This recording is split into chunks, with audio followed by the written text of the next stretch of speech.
지금 이 순간 시계가 돌아가고 있습니다. 10일입니다.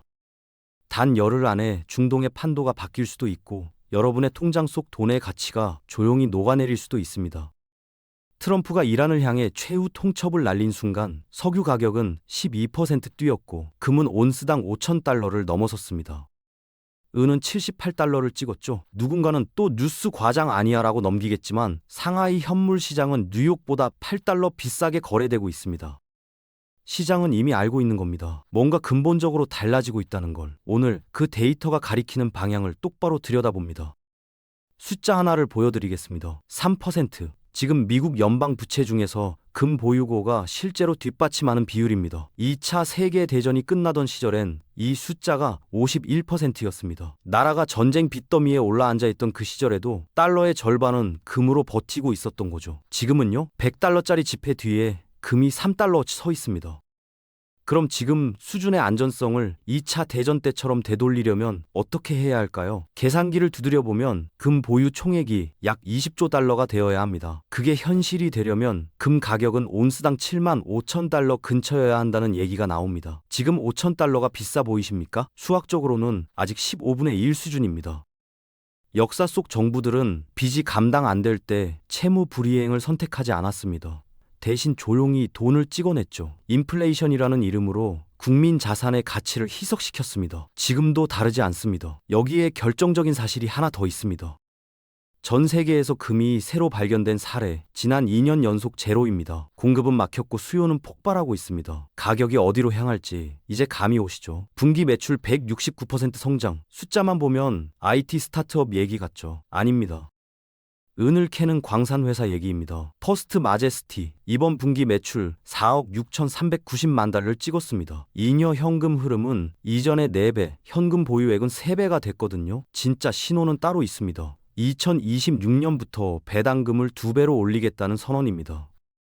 미래가 불확실하면 절대 못하는 결정이죠. 경영진이 금속 시장의 강세가 계속된다고 확신한다는 뜻입니다. 수십 년간 억눌려 있던 애은 가격이 실제 수급을 반영하기 시작하면 어떻게 될까요? 눌렸던 압력이 한꺼번에 터집니다. 퍼스트 마제스틱의 실적은 그 첫 번째 신호탄이고 광업 섹터 전체가 깨어나고 있다는 증거입니다.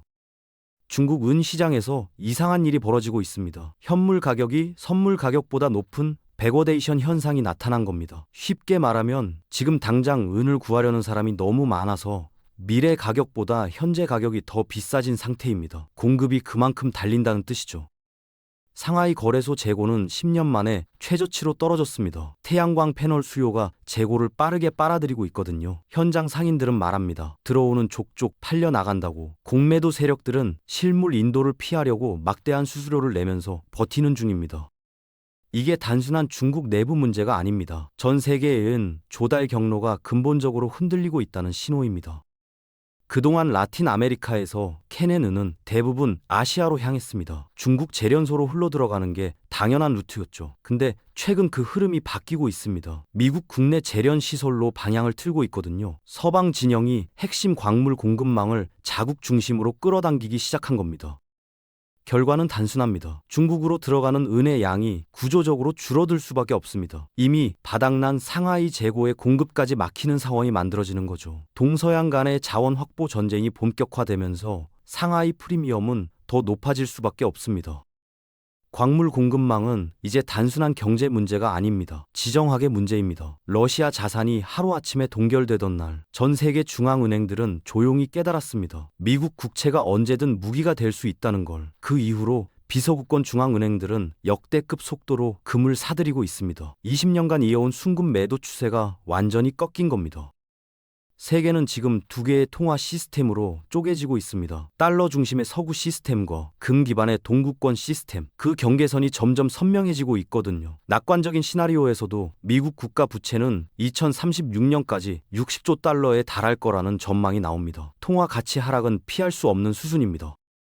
지금 광업 자산이 전체 시장에서 차지하는 비중은 4%입니다. 역사적 평균은 24%였습니다. 그 평균으로 돌아가려면 6배가 올라야 한다는 얘기죠. 숫자는 냉정합니다.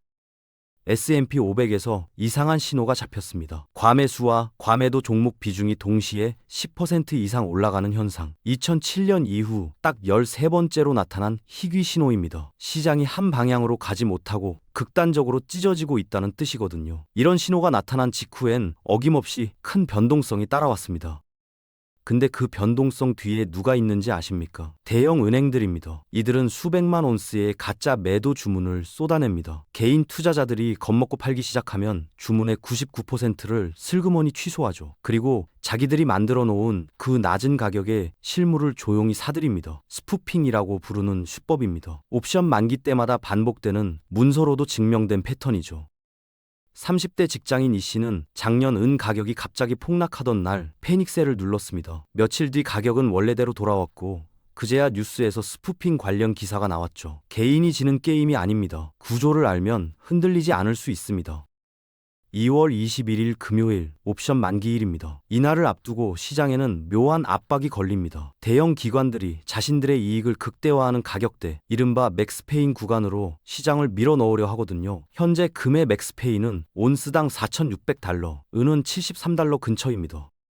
지금 가격보다 낮은 수준이죠. 즉, 만기일까지 일시적인 하방 압력이 존재한다는 겁니다. 이란 갈등이 어떻게 해소되느냐에 따라 4월 말까지 추가 조정이 올 수도 있습니다. 전문가들도 이 부분은 신중하게 봐야 한다고 말합니다. 근데 여기서 중요한 건 따로 있습니다.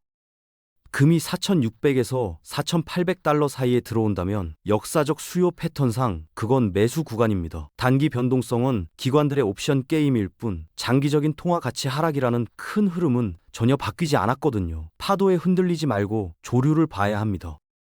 많은 분들이 기다리고 있죠. 은이 50달러 밑으로 떨어지기를. 그때 사겠다고 마음먹고 계신 분들 솔직히 말씀드리겠습니다. 기술적 분석상 주간 종가가 50달러 아래로 마감될 가능성은 거의 없습니다. 시장은 여러분이 편하게 살 수 있는 가격을 기다려주지 않거든요. 현재 은의 강력한 지지선은 71달러입니다. 최악의 시나리오를 가정해도 54달러 50센트가 하한선이 될 거라는 분석이 나옵니다. 64달러까지 떨어지는 구간이 온다 해도 그건 몇 초 만에 끝날 수 있습니다. 눈 깜짝할 사이에 튀어오르는 거죠.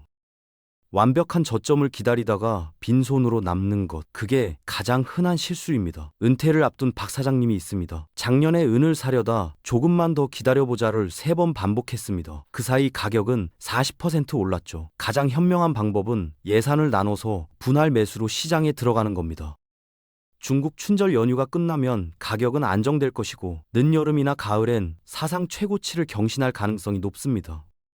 과거 석유 시장에서 있었던 일입니다. 저항선을 뚫고 나자 가격이 4배 뛰었습니다. 그 패턴을 지금 은에 대입하면 온스당 184달러라는 숫자가 나옵니다. 터무니없어 보이십니까? 2년 전 온스당 78달러도 터무니없다고 했던 사람들이 있었습니다.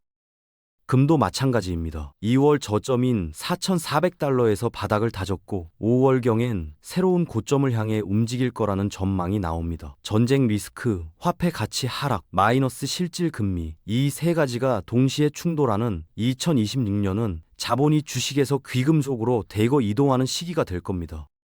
지금 우리가 보고 있는 가격 상승은 강세장의 초입입니다. 기관들의 자본 배치가 본격화되면 지금의 상승폭은 준비 운동에 불과했다는 걸 알게 될 겁니다. 역사적 데이터는 말합니다. 지금은 단순한 급등이 아니라 수십 년간 억눌렸던 구조가 마침내 제자리를 찾아가는 서막이라고. 모든 데이터가 같은 방향을 가리키고 있습니다. 단기 변동성에 흔들리지 말고 실물 자산을 축적하라는 겁니다. 지정학적 위기는 이미 구체적인 시간표를 가진 현실이 됐고 통화 시스템의 분열은 진행 중입니다. 조작된 종이 시장의 가격이 아닌 상하이 실물 시장의 움직임이 진짜 방향을 가리키고 있습니다. 2026년 실물 자산을 손에 쥔 사람과 그렇지 못한 사람의 차이는 생각보다 훨씬 클 겁니다.